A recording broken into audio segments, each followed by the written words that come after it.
par Lucie Gosselin en pleine promotion de son film Kali, disponible sur Prime Video dès le 31 mai prochain. Sabrina Ouazani a accordé un entretien à la Tribune dimanche, dans lequel elle revient avec émotion et pudeur sur la mort de son premier amour. En juillet 2009, le comédien Yasmine Belmadi, à qui elle était fiancée, a perdu la vie dans un accident de scooter. Chaque 18 juillet, Sabrina Ouazani vit une épreuve douloureuse qui la ramène des années en arrière. L'actrice, qui a longtemps été en couple avec Franck Gastambide, ils sont séparés depuis 2021, a connu une première histoire d'amour qui l'a marquée à vie. Fiancée au comédien Yasmine Belmadi, la jeune femme a fait face à la pire épreuve de sa vie en juillet 2009, lorsque celui qu'elle aurait dû épouser 3 mois plus tard a trouvé la mort dans Paris, à la suite d'un terrible accident de scooter. Comme le relatait nos confrères du Parisien à l'époque, le trentenaire rentrait de soirée aux alentours de 6 h du matin lorsque le drame s'est produit. Alors qu'il jetait une cigarette par la fenêtre, Yasmine Belmadi, distrait, a heurté un lampadaire. Le choc a été si violent que le jeune homme a été évacué en urgence absolue à l'hôpital de la Pitié-Salpêtrière.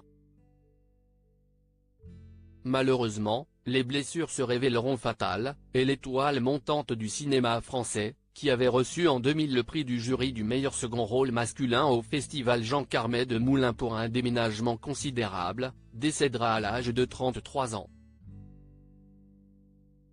Ils avaient entamé les préparatifs de leur mariage. La mort de Yasmine Belmadi est intervenue 4 jours seulement avant la sortie du film Adieu Gary, dans lequel il donnait la réplique à sa fiancée Sabrina Ouazani. C'est d'ailleurs cette dernière qui avait été informée la première du drame, pour une raison bien précise. Quelques heures plus tôt, son défunt fiancé et elle avaient publié les bans à la mairie. La police m'a appelé en premier, car on venait de déposer à la mairie des papiers pour se marier 3 mois plus tard, a confié la comédienne à nos confrères de la Tribune dimanche ce 19 mai 2024, à l'occasion de la sortie de son film Kali, dans lequel elle donne la réplique à Philippe Bas.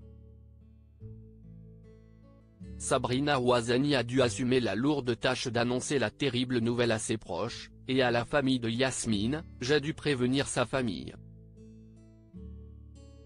Tout s'est effondré ce jour-là.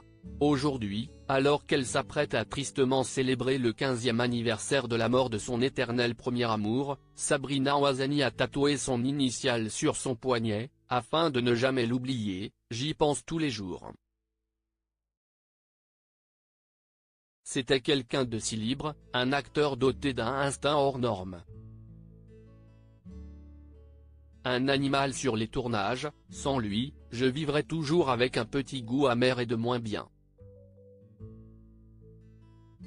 Sabrina Ouazani a gagné une sœur. Son deuil, Sabrina Ouazani l'a surmonté péniblement, mais y est parvenue grâce à l'islam.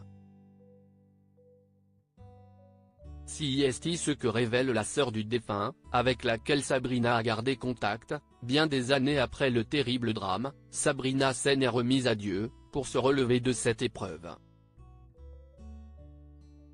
Comment expliquer une telle tragédie autrement que par sa volonté? De mon côté, il m'a enlevé un frère, mais il m'a donné une sœur. Car sa disparition nous a unis à jamais avec Sabrina. Chaque 18 juillet, Sabrina Ouazani rend hommage sur Instagram à son cher et tendre, comme en 2021, où elle avait sobrement publié un dessin symbolisant une femme éplorée tenant un cœur arraché.